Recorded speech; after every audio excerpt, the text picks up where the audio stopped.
नमस्कार दोस्तों, आज मैं आपको सावन मास में नित्य नियम से सुनी जाने वाली तुलसी सींचने की कहानी सुनाने जा रही हूँ। प्रेम से बोलिए तुलसी माता की जय हो, विष्णु भगवान की जय हो। एक समय की बात है, एक गांव में एक बुढ़िया माई रहती थी। वह नित्य नियम से नदी पर स्नान करती और तुलसी माता को सींचती। तुलसी माता से कहती, तुलसी माता सबकी दाता, मैं बिरला सींचूं तू कर निस्तार मेरा। तुलसी माता सुहाग दे, लडुआ दे, पीताम्बर की धोती दे, मीठा मीठा ग्रास दे, बैकुंठ का वास दे, चटके की चाल दे, पटके की मौत दे, चंदन की गांठ दे, झालर की झंकार दे, साईं का राज दे, दाल भात का जीवन दे, 11 की मौत दे और कृष्णा की कांधा भी दे दे। बुढ़िया माई रोज तुलसी सींचने के बाद यही बात कहती थीं।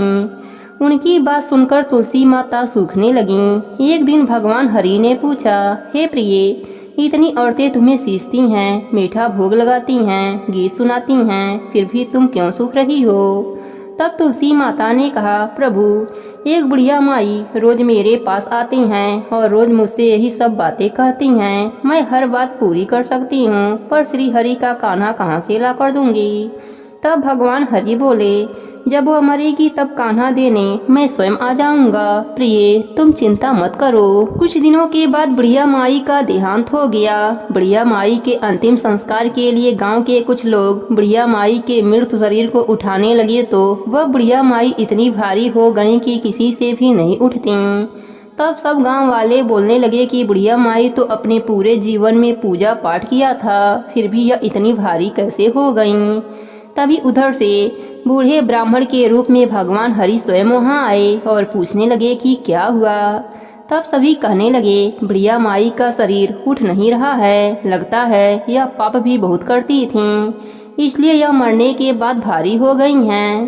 तब भगवान के रूप में प्रभु बोले, मुझे इसके कानों में एक बात कहने दो, शायद उठ जाए। लोग बोले, ठीक है, आप भी प्रयास कर लीजिए। भगवान बुढ़िया माई के कानों में कहने लगे, बुढ़िया माई, मन की निकाल ले, हड़ुआ ले, गड़ुआ ले, पीताम्बर की धोती ले, मीठा मीठा ग्रास ले, बैकुंठ का वास ले, चटके की चाल ले, पटके की मौत ले, चंदन की गांठ ले, झालर की झंकार ले, दाल भात का जीवन ले, एकादशी की मौत ले और ले श्री हरि का कान्हा भी ले ले।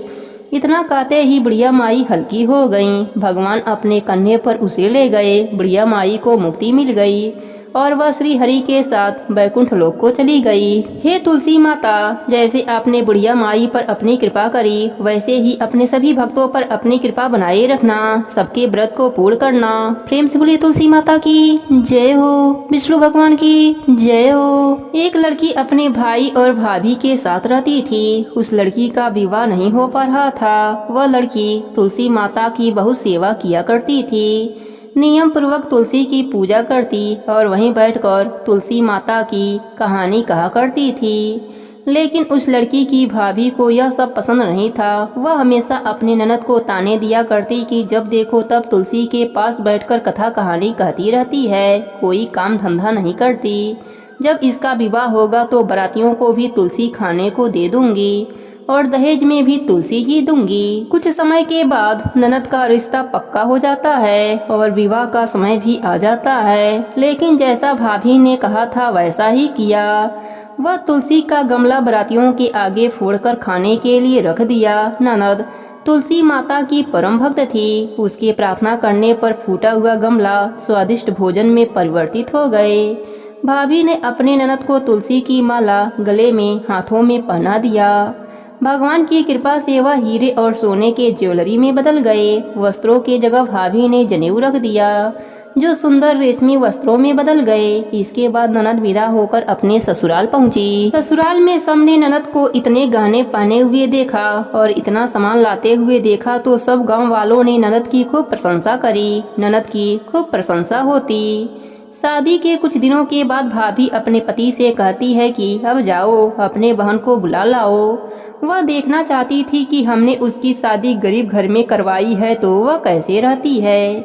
भाई के पास अपने बहन को देने के लिए कुछ न था। इस बात से वह बहुत मायूस था।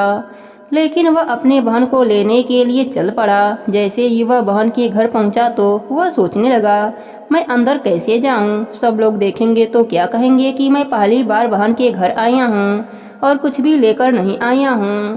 लेकिन तभी छत से बहन ने उसे देख लिया और बहन ने अपने भाई को अंदर बुलवाया। अंदर आकर भाई ने अपने बहन के सास से कहा कि मैं अपने बहन को ले जाने के लिए आया हूँ। लेकिन उस लड़की की सास ने कहा कि नहीं, अभी अपने बहू को मैं जाने नहीं दूंगी। जब से मेरी बहू आई है तब से हमारे घर में बहुत ही सुख शांति और खुशियाँ छा गई है। अब मैं अपने बहू को कहीं भी जाने नहीं दूंगी। लेकिन भाई के बार बार आग्रह करने पर लड़की की सास ने 2 दिन के लिए अपने बहू को उसके भाई के साथ भेज दिया। लड़की अपने भाई के साथ अपने मायके आ जाती है। भाभी उसे देखकर चौंक जाती है। वह लड़की बहुत सारे गहने पहने हुए थी और बहुत सा सामान लेकर आई थी। भाभी यह सब देखकर पूछती है कि हमने तो तुम्हारा विवाह गरीब घर में किया था, फिर तुम इतने गहने और यह सामान कहाँ से लाई हो? तब उस लड़की ने कहा, भाभी यह सब तुलसी माता की कृपा है। भाभी ननद से और भी ज्यादा जलने लगी।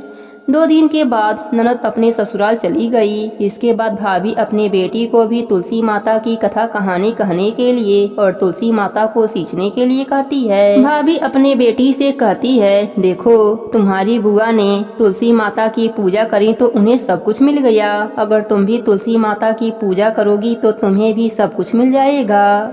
लेकिन उसके बेटी का मन पूजा में नहीं लगता था। वह तुलसी माता की पूजा बेमन से किया करती थी, लेकिन भाभी जबरदस्ती उससे पूजा पाठ करवाया करती थी। भाई के लड़की की भी शादी तय हो गई। उसके शादी का समय आया तब भाभी ने वैसा ही व्यवहार किया जैसा अपने ननद के साथ करी थी। लेकिन उस समय कुछ भी नहीं बदला, क्योंकि उसकी बेटी ने पूजा मन से नहीं किया था। लड़की अपने ससुराल चली गई। वहाँ भी उस लड़की की बहुत बुराई होती है। सब गांव वाले उस लड़की और उसकी माँ की बहुत बुराई करते हैं। कुछ दिनों के बाद उसकी माँ अपने पति से कहती है, जाओ मेरी बेटी को ले आओ। उसका पति अपने बेटी को लेने जाता है और बेटी अपने घर आ जाती है। लेकिन बेटी पर कोई गहने न थे, कुछ भी नहीं था। वह बहुत ही गरीब हालत में थी। तो भाभी यह सब देखकर कहती है कि तुमने अपने बहन का विवाह तो अच्छे घर में करा दिया, वह देखो कितनी अमीर है, और अपने बेटी का विवाह गरीब घर में कराए। तब भाई कहता है, मेरी बहन ने तुलसी माता की पूजा कथा मन से किया था तो उसे उसका फल मिला, और तुम्हारी बेटी ने तुलसी माता की पूजा और कथा मन से नहीं किया था तो उसे वैसा ही फल मिला। जो जैसा करता है उसे वैसा ही फल मिलता है। इसमें किसी की कोई गलती नहीं है। उसकी भाभी अपने की गई करनी पर रोने लगती है और तुलसी माता से क्षमा मांगने लगती है। हे तुलसी माता, जैसे आपने ननद पर अपनी कृपा करी वैसे ही अपने सभी भक्तों पर अपनी कृपा बनाए रखना। सबके व्रत को पूर्ण करना। प्रेम से बोली तुलसी माता की जय हो। विष्णु भगवान की जय हो। भगवती तुलसी मूल प्रकृति की प्रधान अंश हैं। प्रारंभ में वे गोलोक में तुलसी नाम की गोपी थीं और भगवान के चरणों में उनका अतिशय प्रेम था। रासलीला में उनकी श्री कृष्ण के प्रति अनुरक्ति देखकर राधा जी ने कुपित होकर उन्हें मानव योनि में जन्म लेने का श्राप दे दिया। इससे वे भारतवर्ष में राजा धर्मध्वज की पुत्री हुईं। गोलोक में सुदामा नाम का एक गोप था। भगवान श्री कृष्ण का मुख्य पार्षद था। उसे भी किसी कारण से क्रोधित होकर राधा जी ने दानव योनि में जन्म लेने का श्राप दे दिया। उनके श्राप से अगले जन्म में वह सुदामा शंखचूड़ दानव बना। ब्रह्मा जी की प्रेरणा से भगवती तुलसी का शंखचूड़ दानव से गंधर्व विवाह संपन्न हुआ। ब्रह्मा जी का वरदान प्राप्त कर उस दानव राज ने अपने पराक्रम द्वारा देवताओं को स्वर्गलोक से निष्कासित कर उस पर अपना अधिकार जमा लिया। देवगण एकत्र होकर भगवान विष्णु के शरण में गए। भगवान विष्णु जी ने देवताओं को शंखचूड़ के जन्म एवं वरदान आदि की सब कथा सुनाई तथा उसके मृत्यु का उपाय बताते हुए उसे मारने के लिए भगवान शंकर को एक त्रिशूल दिया तथा यह भी बताया कि तुलसी का सतीत्व नष्ट होने पर ही उसकी मृत्यु संभव हो सकेगी। इसका भी आश्वासन भगवान विष्णु ने देवताओं को दिया। अपने कहे अनुसार भगवान विष्णु ने छल पूर्वक तुलसी का सतीत्व नष्ट कर दिया। उधर भगवान शंकर ने त्रिशूल द्वारा शंखचूड़ का वध कर डाला। पतिव्रता तुलसी को भगवान के द्वारा छल पूर्वक अपना सतीत्व नष्ट करने की जानकारी हुई तो अत्यंत शोकित होकर उसने भगवान को पसार होने का श्राप दे दिया।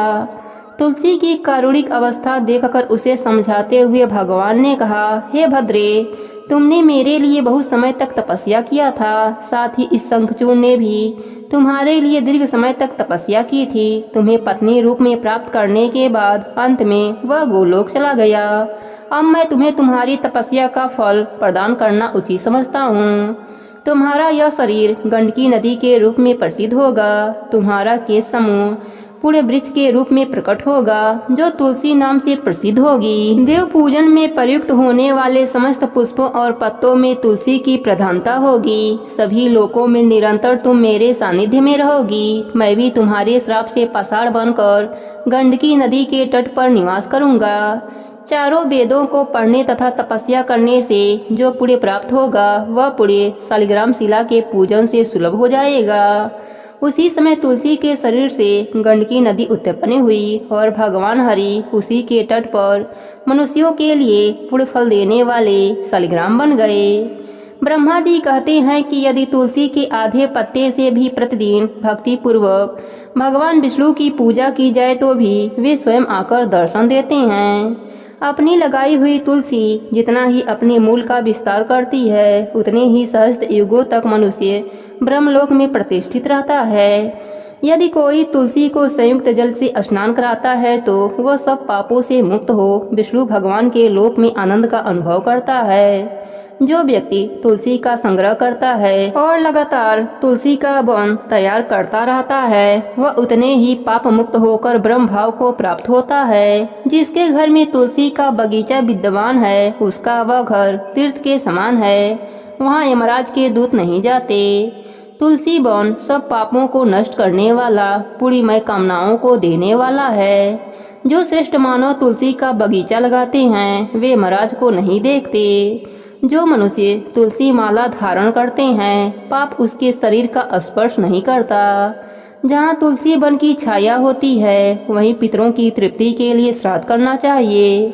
जो प्रतिदिन आदर पूर्वक तुलसी की महिमा सुनता है वह सब पापों से मुक्त होकर विष्णु लोक को जाता है।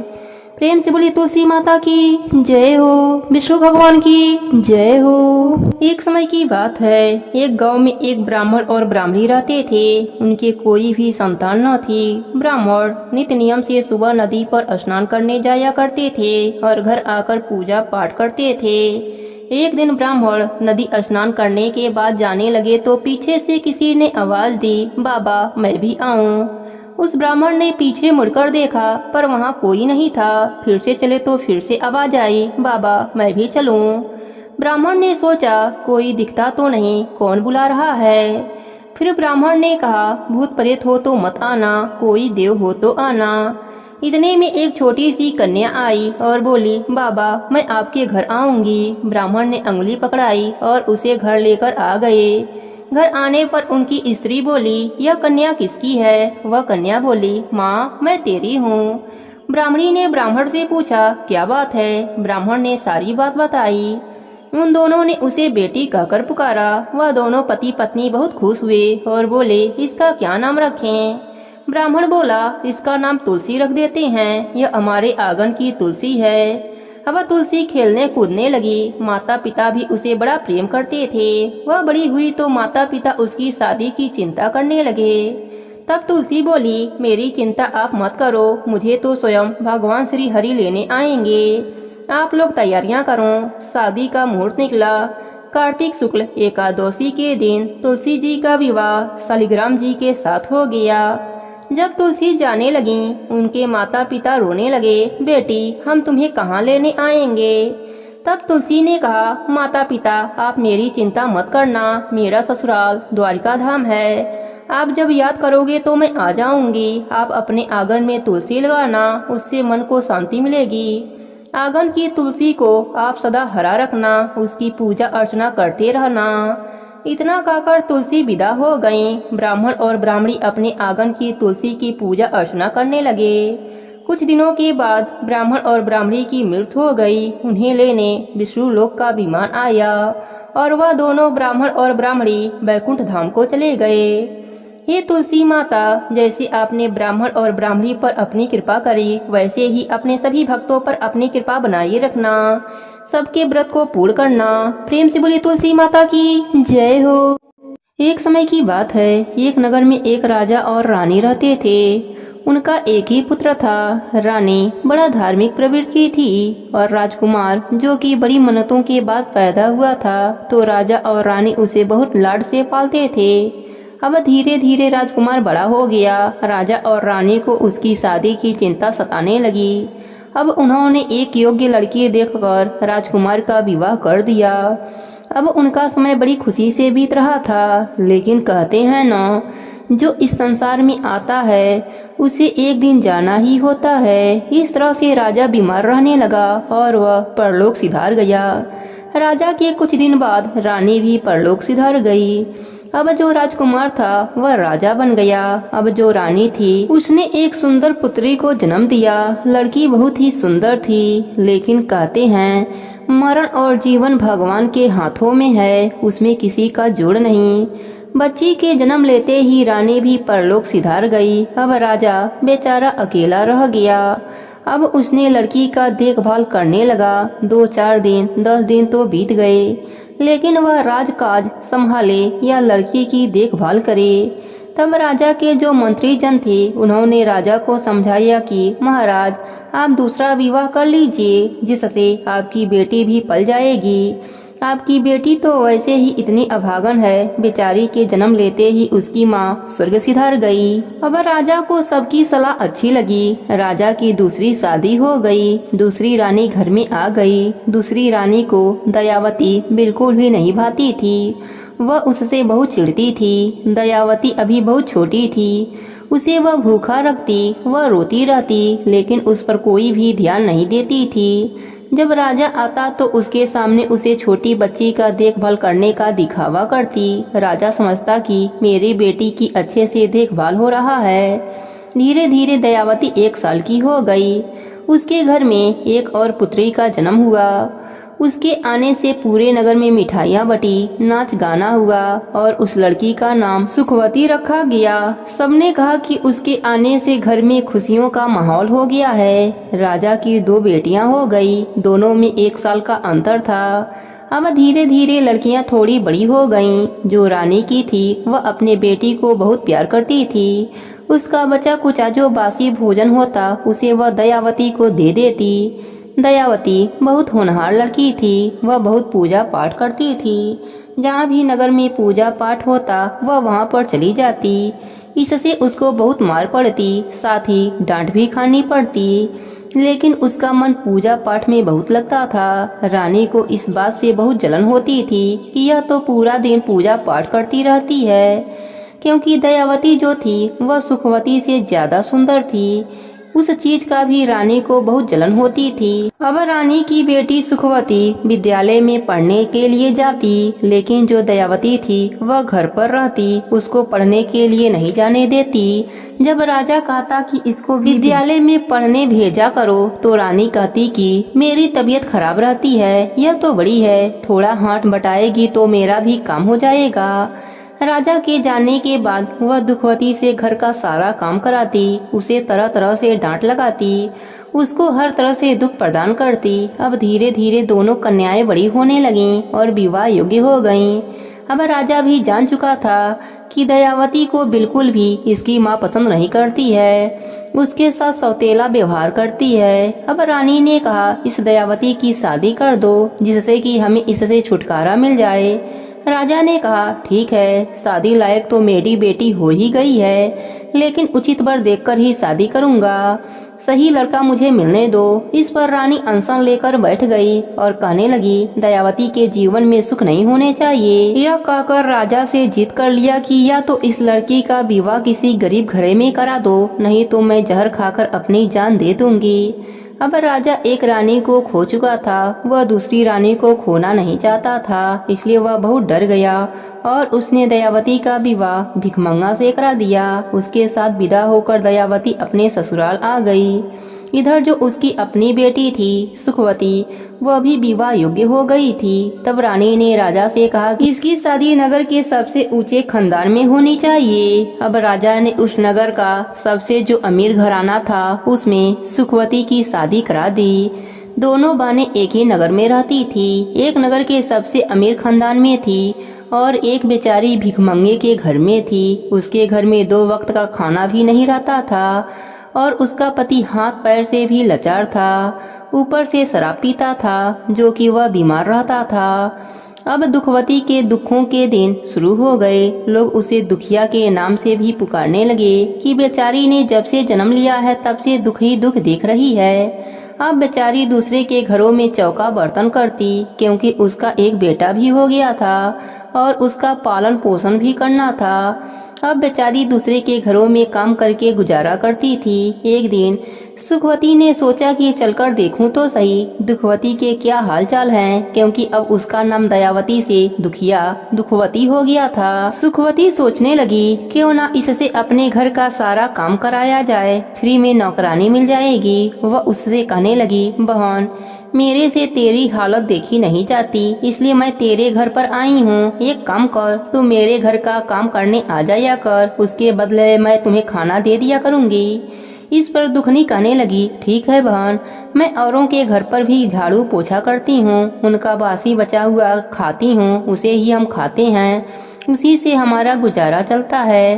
अब ऐसी बात है तो मैं तुम्हारे घर पर भी काम कर लिया करूँगी। अब दुखवती अगले दिन से सुखवती के घर जाने लगी। अब उसके घर का सारा काम करती, लेकिन जो सुखवती थी वह रात का जो बासी भोजन होता वह दुखवती को दे देती, लेकिन दुखवती बेचारी कुछ नहीं बोलती और चुपचाप लेकर आ जाती। ऐसे ही दिन बीत रहे थे। एक दिन उसके बेटे को पकवान खाने की इच्छा हुई तो वह अपने माँ से कहने लगा, माँ मुझे भी पकवान खाना है। तब उसकी माँ कहने लगी, बेटा मैं कहाँ से तेरे लिए पकवान लाऊंगी, हम तो किस्मत के मारे हैं, जैसी भगवान की इच्छा वैसे ही जीवन जी रहे हैं। कभी पकवान खाने लायक बनाएंगे तो तुझे भी मैं जरूर पकवान बनाकर खिलाऊंगी। उस पर बेटा माँ से कहने लगा, माँ तुम मौसी के घर जाना और उनसे कहना कि या तो बना बनाया पकवान दे दे या मेरे बेटे के लिए थोड़ा सा सूखा आटा दे दें, ताकि मैं घर पर जाकर अपने बेटे के लिए पकवान बना सकूं। उसकी भोली बातों को सुनकर दुखवती को रोना आ गया। वह बोली, ठीक है बेटा। अब वह अपने बहन के घर गई। बहन के घर जाकर बोली, बहन मैंने सारा काम कर दिया है, आज मेरे बेटे ने इच्छा जताई है कि वह पकवान खाएगा, या तो तुम थोड़ा सा सूखा आटा दे दो या फिर कुछ बना हुआ पकवान दे दो। इतना ही कहना था कि सुखवती झाड़ू उठाई और दुखवती की पिटाई करना चालू कर दिया और उसे मारते मारते घर के बाहर तक ले गई। अब वह रोती हुई, आज उसे बासी खाना भी नहीं मिला, रोती हुई अपने घर पर आ गई। घर के नाम पर टूटी फूटी झोपड़ी थी, उसी में आकर रोने लगी। उसका बेटा बोला, माँ आज तो मौसी ने पकवान दिए होंगे। अपने बेटे को गले से लगाकर जोर जोर से रोने लगी। उसका बेटा बोला, माँ मुझे कोई पकवान नहीं खाना है, तुम आराम करो। दोनों माँ बेटे भूखे प्यासे ही सो गए। अगले दिन उठी तो उसकी ममता तड़प उठी। उसने सोचा, आज से मैं बहन के घर काम करने नहीं जाऊंगी, अब मैं जंगल में जाऊंगी, जंगल से लकड़ियां लाकर बेचूंगी, उससे मेरे घर का गुजारा होगा। यह सोचकर वह जंगल में चली गई। तुलसी माता का नाम लेकर चल दिया। उसने कहा, दुख सुख तो जीवन का आधार है, यह तो जीवन में लगी रहती हैं, लेकिन मुझे हिम्मत नहीं हारनी चाहिए। जैसे ही वह जंगल के तरफ जाने लगी तभी उसने देखा एक गाय ब्याने वाली थी।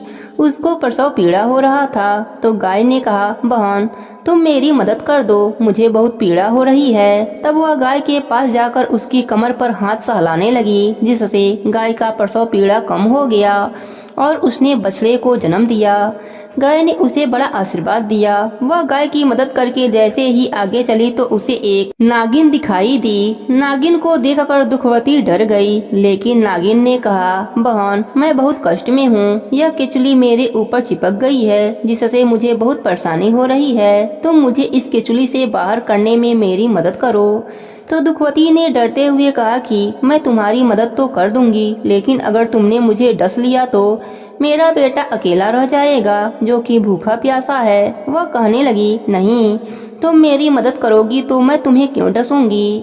तब उसने धीरे धीरे खिचड़ी उतारने में नागिन की मदद करी। नागिन भी बहुत खुश हुई और उसे खूब आशीर्वाद दिया। वहाँ से चलते चलते वह बीच जंगल में पहुँच गई। उसने देखा एक तुलसी का पेड़ है, उसी के नीचे एक बुढ़िया माई बैठी हुई कराह रही हैं।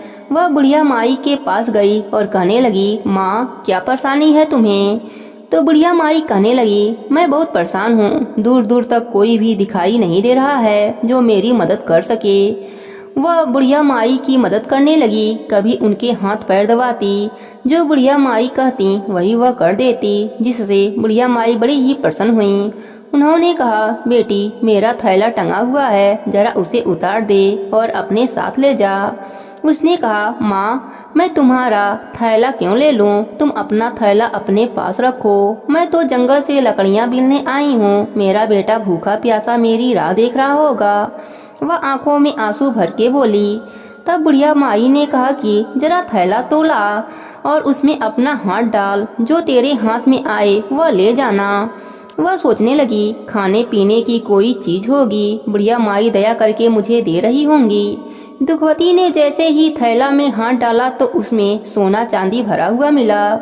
तो उसे देखकर बुढ़िया माई मुस्कुराई और कहने लगी, यह सब तेरे लिए है, इसे ले जा। अब तू अपना और अपने बेटे की देखभाल अच्छे से कर। जो दुखवती थी वह बहुत खुश हुई। अब वह वहाँ से चली तो रास्ते में नागिन मिली। नागिन बोली, बहन तुमने मेरी मदद की, आज मैं तेरी मदद करना चाहती हूँ। वह नागिन दुखवती को नागमणि दिया और बोली, यह नागमणि है, इसे तुम अपने साथ ले जा, इससे तुम्हें कभी भी अन्य धन की कमी नहीं होगी। दुखवती बहुत खुश होती है। आगे चलती है तो वही गाय और बछड़ा मिलते हैं। गाय कहने लगी, तुमने मेरी बहुत मदद करी, मैं तुम्हारे साथ चलूंगी। गाय को भी अपने साथ ले लिया। आगे आगे दुखवती और पीछे पीछे गाय बछड़ा चलने लगे। जैसे ही वह अपने झोपड़ी में गई वैसे ही सुंदर घर बन गया। अब तो उसने घर में नौकर चाकर रख लिए। उसका रानियों जैसा ठाट बाट हो गया। इधर सुखवती सोचने लगी, बहुत दिन हो गए हैं, क्यों ना बहन की खबर ली जाए, कैसे दिन कट रहे हैं। वह उसके मजे लेने के लिए उसके घर गई। दुखवती के ठाट बाट देखकर उसे तो चक्कर आने लगे। अपने बहन दुखवती से बोली, बहन आजकल काम करने नहीं आ रही हो। इस पर दुखवती ने कहा, एक काम कर बहन, तुम मेरे ही घर झाड़ू पोछा का काम कर दिया कर। तू तो मुझे बासी खाना देती थी, लेकिन मैं तुझे ताजी बना कर दूंगी। यह बात उसको लग गई। वह तो तिलमिला उठी। वह अपने मुंह पर झूठी मुस्कान लाते हुए बोली, अरे बहन गुस्सा क्यों करती हो, सच सच बताओ, इतना माल कहाँ से आया। दुखवती बोली, मेरे पर तो तुलसी माता की कृपा हुई है। सुखवती बोली, सच सच बताओ, नहीं तो राजा से शिकायत करके तुझे सूली पर चढ़वा दूंगी। दुखवती ने बताया, बहन तूने मुझे मारा तो मैं जंगल में लकड़ियां लेने चली गई। वहाँ मुझे नागिन मिली, बुढ़िया मिली और गाय मिली। सभी ने मेरी मदद करी। पूरी बात वह सुखवती को बता देती है। अब सुखवती के मन में लालच आ जाता है। अगले दिन वह फटी सी साड़ी पहनकर गरीब औरत का भेष बनकर तुलसी माता का नाम लेकर जंगल में चली गई। उसे एक शेरनी दिखाई दी जो दहाड़ रही थी, जिसे देखकर सुखवती डर गई और वहाँ से जान बचाकर भागी। आगे गई तो आगे उसे वही नागिन फुफकारती हुई नजर आई। वहाँ से जान बचाकर भागी। फिर आगे जंगल में गई, क्योंकि उसे तो लालच था। लालच के चक्कर में वह वापस नहीं आ रही थी। वह तो आगे बढ़ती ही जा रही थी कि आज मैं भी दुखवती की तरह धन दौलत लेकर आऊंगी। यह सोचते सोचते वह उसी पेड़ के पास पहुंच गई, जहां पर वह बुढ़िया माई बैठी हुई मिली। क्योंकि बुढ़िया माई कोई और नहीं थी, वह साक्षात तुलसी माता थीं। वह तो उसकी परीक्षा ले रही थीं। उन्होंने सुखवती से कहा, अरे बेटी, जंगल में कोई दिखाई नहीं दे रहा है, जरा यह घड़ा मुझे पकड़ा दे, मुझे बहुत प्यास लगी है। तो वह डांटती हुई बोली, मेरे पास इतना टाइम नहीं है जो तुम्हें मैं पानी पिलाऊं, मैं तो यहाँ किसी काम से आई हूँ। बेचारी बुढ़िया माई चुप हो गयी। थोड़ी देर बाद बुढ़िया माई फिर बोली, अरे बेटा, मेरे बाल में जुए देख लो, मुझे बहुत खुजली हो रही है। वह कहने लगी, तुम्हें क्या मैं जुए देखने वाली लग रही हूँ? मैं तुम्हारी नौकर नहीं हूँ। इस तरीके से वह बुढ़िया माई को डांट देती है। अब बुढ़िया माई कहती हैं, बेटा मेरा वहाँ थैला टंगा हुआ है, तुम्हें जो चाहिए उसमें से ले लो।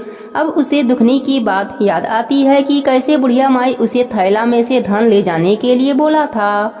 वह तो बहुत खुश हुई। वह झटपट थैला पकड़कर उसमें जैसे ही हाथ डाला, उसमें बहुत सारे कीड़े मकोड़े थे, उसके हाथों में चिपक गए।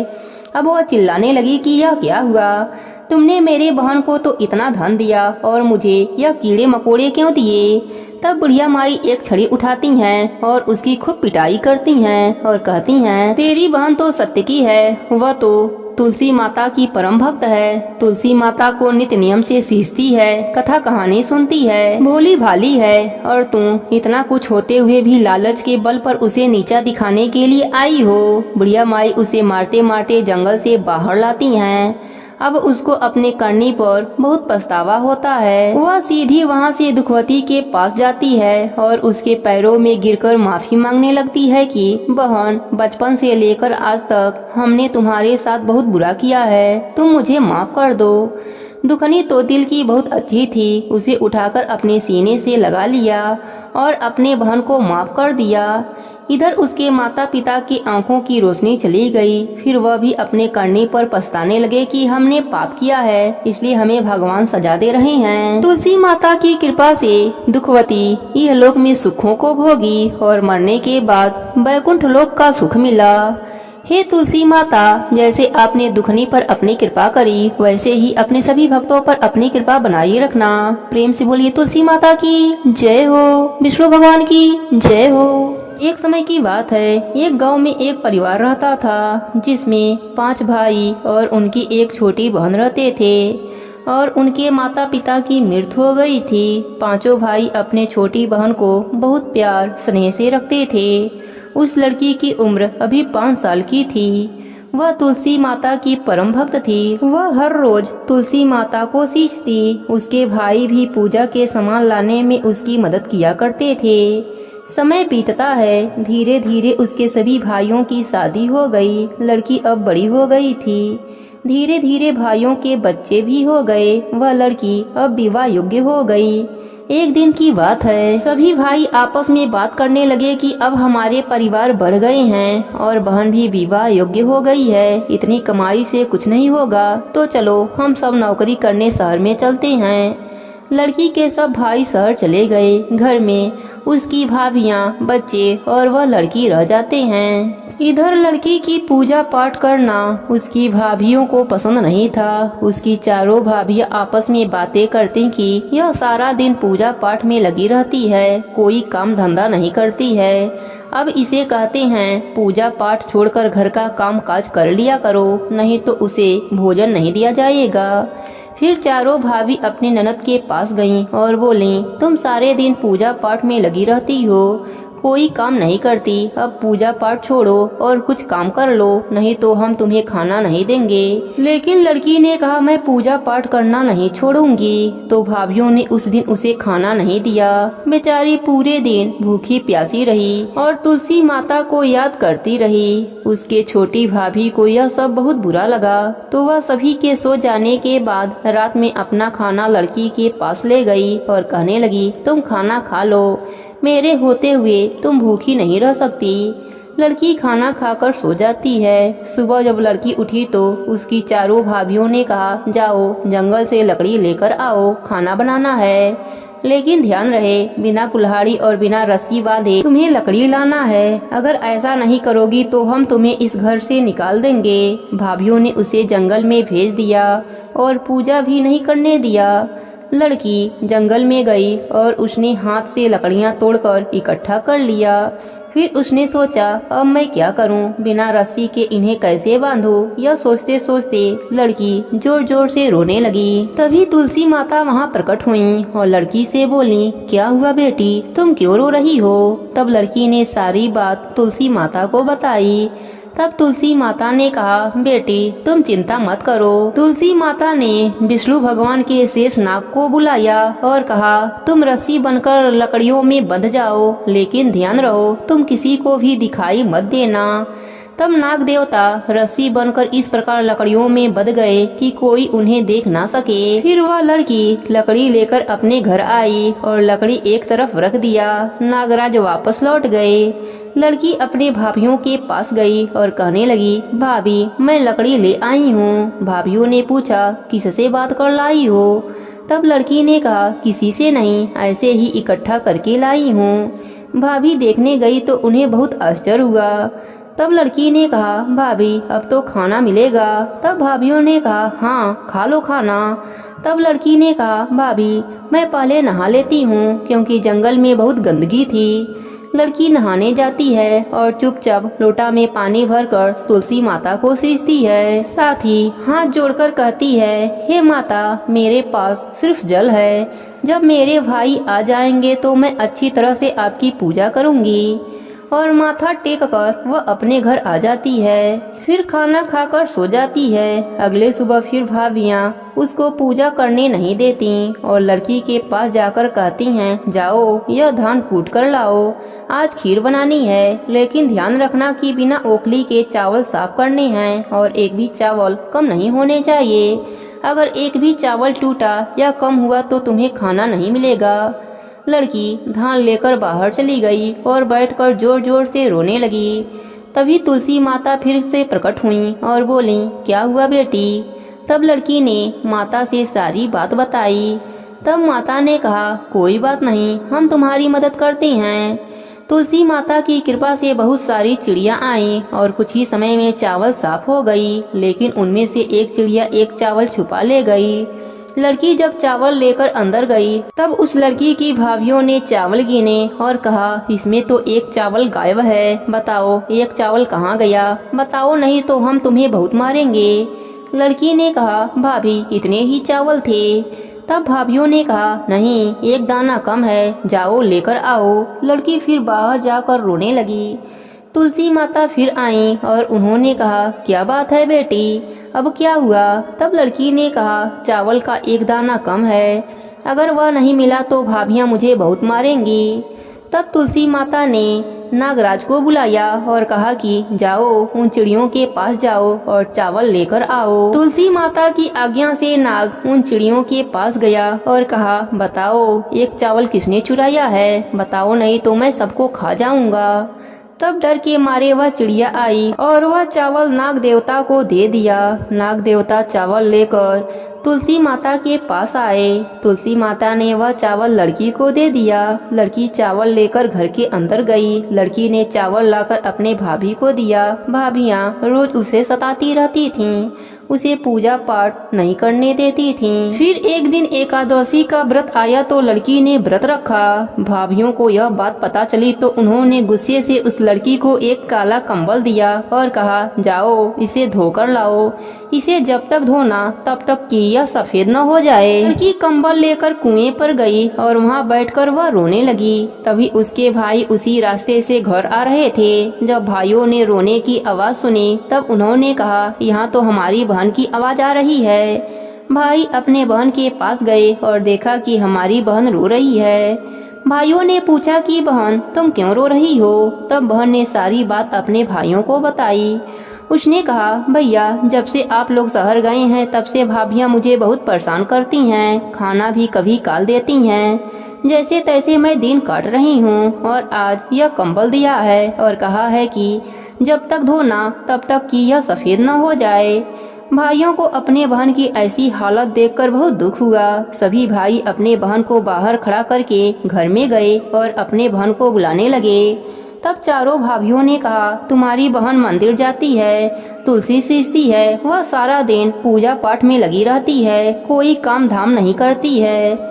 यह सुनकर भाइयों को बहुत गुस्सा आया। फिर भाई अपने बहन को बुलाते हैं। बहन को देखकर भाभियाँ बहुत शर्मिंदा होती हैं। भाई अपने पत्नियों को घर से निकल जाने को कहने लगते हैं। फिर भाभियाँ अपनी ननद से क्षमा मांगने लगती हैं। लड़की बोलती है, भाभी क्षमा हमसे नहीं भगवान से मांगिए। सभी भाभियां भगवान से क्षमा मांगती हैं। फिर सभी हंसी खुशी एकादशी व्रत का जागरण करते हैं। उनकी भक्ति से प्रसन्न होकर तुलसी माता उनका घर अन्य धन से भर देती हैं। तुलसी माता, आप अपने सभी भक्तों पर प्रसन्न होना, उनका घर अन्य धन से भर देना, सदा उन पर अपनी कृपा बनाए रखना। कहानी अधूरी हो तो पूरी करना, पूरी हो तो मान रखना। प्रेम से बोलिए तुलसी माता की जय हो। एक गांव में एक भाई बहन रहते थे। दोनों की शादी हो गई। बहन तुलसी माता का नित्य नियम निभाती थी। एक दिन भाई बहन से मिलने गया। उस समय बहन नहा धोकर तुलसी माता को सींचने जा रही थी। उसने कहा, भैया आप थोड़ी देर बैठिए, मैं तुलसी माता का नित्य नियम निभा के आती हूँ। भाई को बहन पर बहुत गुस्सा आया। उसने सोचा, मैं बहन से पहली बार मिलने आया हूँ और यह तुलसी नित्य नियम निभाने जा रही है। भाई ने कहा, बहन तुम आराम से तुलसी पूजा करो, मैं घर जा रहा हूँ। भाई गुस्से में आकर अपने बहन को 10 पैसा दे दिया और अपने घर आ गया। बहन 10 पैसे उठाई और सोचने लगी, मेरा भाई इतना अमीर है फिर भी 10 पैसा दिया, अगर और दिया होता तो मैं घर के कुछ सामान खरीद कर ले आती। यह सोचते सोचते बहन तुलसी क्यारे के पास गई। वहीं पर 10 पैसा रखकर तुलसी सींचा। वहीं बैठकर कथा कहानी कही। बहन 10 पैसा उठाना भूल गई। फूल पत्ती से वह पैसा मिट्टी में दब गया। कुछ दिनों के बाद उसके तुलसी पौधे के बीज से हीरे झड़ने लगे। बहन हीरे देखकर बहुत खुश हुई। तुलसी माता की कृपा से बहन के पास भी खूब धन हो गया। वह सुखी जीवन जीने लगी। हे तुलसी माता, अपने सभी भक्तों पर अपनी कृपा बनाए रखना। प्रेम से बोलिए तुलसी माता की जय हो। एक समय की बात है, एक गांव में ननद और भौजाई रहती थी। घर के सभी लोग बेटी को बहुत लाड से रखते थे, परंतु उसकी भाभी अपने ननद से बहुत जलती थी। एक दिन बहू ने अपने सास से कहा, माँ जी आप अपने बेटी से घर का काम काज क्यों नहीं कराती? पराये घर जाएगी तो बहुत दुख पाएगी। परंतु सास ने कहा कि यह तो बहुत छोटी है, बड़ी हो जाएगी तो सब सीख जाएगी। बेटी का नाम रानी था। वह जब से समझदार हुई तभी से तुलसी माता का पूजा करती थी, तुलसी सींचती थी और सुबह शाम घी का दीपक लगाती थी। तुलसी जी का पूजा करने के बाद ही वह खाना खाती थी। रानी तुलसी जी से प्रार्थना करती, हे माँ सोने का लोटा दो और लड्डुअन का थार दो। इस प्रकार सोने का लोटा और लड्डुअन का थार आ जाता था। रानी वह ले जाकर अपने माँ को दे देती थी। इसी तरह उनका घर चल रहा था। उनके घर में कभी अन्य धन की कमी नहीं हुई। एक दिन उसकी माँ अपने बेटे से बोली कि बेटा रानी का विवाह का समय हो गया है, तुम उसके लिए घर बार खोज दो। तभी उसकी भाभी बोली, मेरे जान पहचान की एक शादी है, रानी की शादी वहीं कर दिया जाए। रानी की शादी हो गई। वह बहुत ही गरीब थे। सुबह हुआ तो रानी ने अपने सास से कहा, मैं पहले तुलसी जी की पूजा करूंगी, उसके बाद ही अन्य जल ग्रहण करूंगी। सास बोली, हमारे यहाँ तो तुलसी का पौधा नहीं है। रानी को उसके ननद के साथ पड़ोस में लगे तुलसी के पौधे के पास भेज दिया। रानी ने तुलसी की पूजा करी और वही मांगा जो हमेशा मांगती थी। सोने के लोटा में जल दो और लड्डुअन का थाल दो। दोनों चीजें उसके सामने आ गए। रानी ने वह लोटा और थाल पड़ोसन को दे दिया। पड़ोसन तो बहुत खुश हुई और कहा, बहू तुम रोज पूजा करने आ जाया करो। जब वह दोनों घर आए तो ननद ने माँ को पूरी बात बता दी। सास गुस्से से बोली, अब देखती हूँ कि यह अब कैसे तुलसी पूजा करने पड़ोस में जाती है। सुबह रानी ने तुलसी पूजा के लिए कहा तो सास पहले से ही गुस्सा करके बैठी हुई थी। उसने कहा, कोई पूजा नहीं होगी, चलो काम पर लग जाओ। रानी बहुत दुखी हुई। उसने कुछ भी नहीं खाया। इसी तरह 4-5 दिन निकल गए और वह भूखी प्यासी ही रही। रात में तुलसी माता ने सपने में दर्शन दिया और बोली, बेटी तुम आजकल मुझे जल से क्यों नहीं सींचती हो? मेरी पूजा पाठ भी नहीं करती हो, दिया भी नहीं जलाती हो। तब रानी ने कहा, मेरे ससुराल में तुलसी का पौधा नहीं है तो मैं कैसे पूजा करूं? तब तुलसी माता ने कहा, उठो और घर के आंगन में देखो, वहाँ तुलसी का पौधा है। रानी जब सुबह उठी तो उसने देखा सच में आंगन में तुलसी का पौधा था और उनमें हीरे मोती लटक रहे थे। वह बहुत खुश हुई। नहा धोकर पूजा की थाली लेकर आई और जल से तुलसी माता को सींचा, घी का दीपक जलाया, परिक्रमा करी और उसने कहा, हे माँ सोने के लोटे में जल दो और लड्डुअन का थाल दो। दोनों उसके आगे आ गए। बहू ने ले जाकर वह दोनों चीजें अपने सास को दे दिया। वह चकित होकर पूछा, यह सब कहाँ से आया? तब बहू ने पूरी बात बताई। सास ने आंगन में जाकर देखा तो आंगन में तुलसी के पौधे जगमगा रहे थे। सास को अपने गलती पर बहुत शर्मिंदगी हुई। सास बहू से माफी मांगने लगी तो बहू ने कहा, माँ जी, उल्टी गंगा नहीं बहती, मैं आपके पाँव लगूंगी, आप तुलसी माता के पाँव लगिए। तब दोनों सास बहू और ननद रोज तुलसी माता की पूजा पाठ करने लगे, तुलसी सींचने लगे। हे तुलसी माता, जैसे आपने रानी पर अपनी कृपा करी, वैसे ही अपने सभी भक्तों पर अपनी कृपा बना के रखना। प्रेम से बोले तुलसी माता की जय हो, विष्णु भगवान की जय हो। दोस्तों, यह आडंबर दिखावा तो केवल संसार को रिझा सकता है, परंतु प्रभु के लिए तो सच्ची भक्ति, सच्चा प्रेम चाहिए। चाहे भगवान को हम किसी भी रूप में पूज लें, भगवान हमारे प्रेम में बंधकर उसी रूप में खींचे चले आते हैं। ऐसा ही हुआ सुमित्रा के साथ। सुमित्रा और उसका पति गांव में एक मकान में रहा करते थे। दोनों ही गणेश भगवान की पूजा पाठ भक्ति से किया करते थे। सुमित्रा की कोई भी संतान न होने के कारण उन्होंने गणेश भगवान को ही अपना पुत्र मान लिया था और सुमित्रा ने उनका नाम विनायक रखा। प्रभु की भक्ति, सेवा, खिलाना पिलाना, सुलाना बालक की तरह ही किया करती थीं। उनसे कोई भी उनके संतान के बारे में पूछता तो वह गणेश भगवान को ही अपना पुत्र बताया करती थीं। सुमित्रा हर गणेश चतुर्थी का व्रत किया करती थीं। भगवान को अपने पुत्र के समान प्रेम करती थीं और भोग लगाती थीं। भगवान भी सुमित्रा के पुत्र पास में बढ़ते जा रहे थे।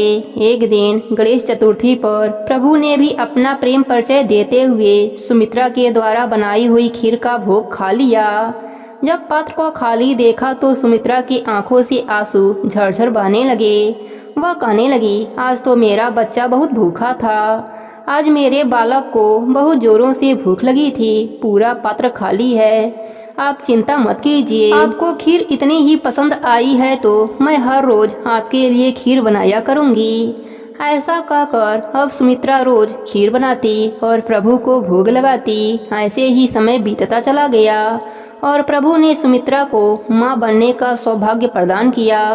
अब सुमित्रा अपने आप को दो पुत्रों की मां बताती, बड़ा विनायक और छोटा बेटा वैभव।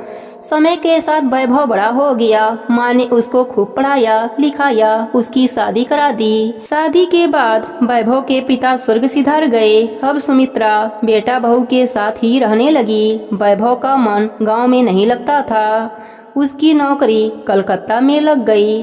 वैभव को गांव छोड़कर जाने का एक अच्छा बहाना मिल गया।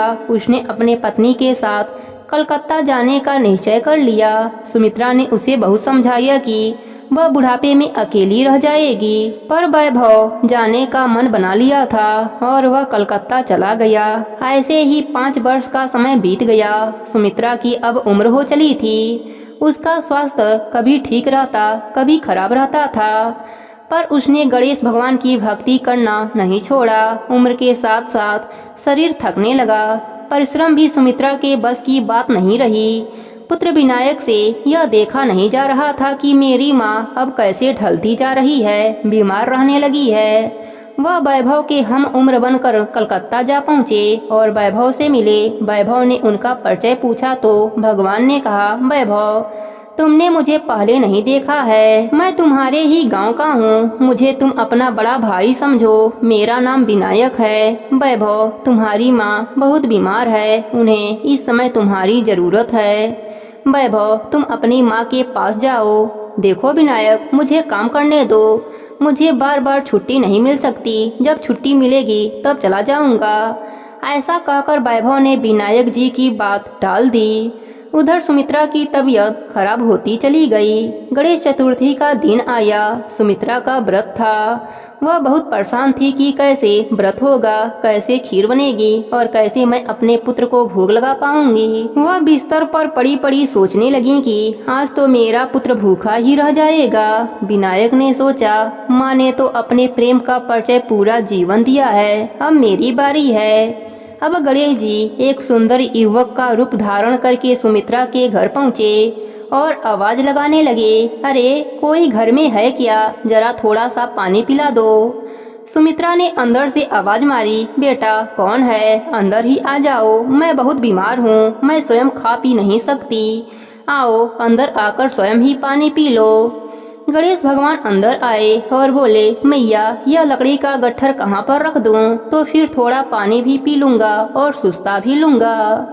पानी पीकर गणेश भगवान बोले, मैया बहुत भूख लगी है, क्या कुछ खाने को मिल जाएगा। मैया बोली, बेटा क्या नाम है तुम्हारा। भगवान ने कहा, मेरा नाम तो विनायक है। मैया बोली, अरे वाह, मेरे पुत्र का नाम भी विनायक है। विनायक सुनो, इस समय घर में भोजन के नाम पर कुछ नहीं है, थोड़ा सा चावल और चीनी है, दूध ले लो और मटकी में डालकर जरा सा खीर बना दो। मेरे बेटे विनायक का व्रत है और उनको भोग लगाना है, जरा खीर बनाकर उन्हें भी भोग लगा देना और तुम भी खा लेना। मैं उठ नहीं सकती, मैं बहुत बीमार हूँ, बस मेरा इतना सा कार्य कर दो।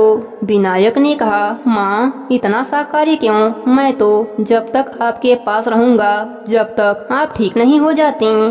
अब भगवान एक बालक के रूप में सुमित्रा के घर रहने लगे और दिन रात अपने माता का सेवा करने लगे।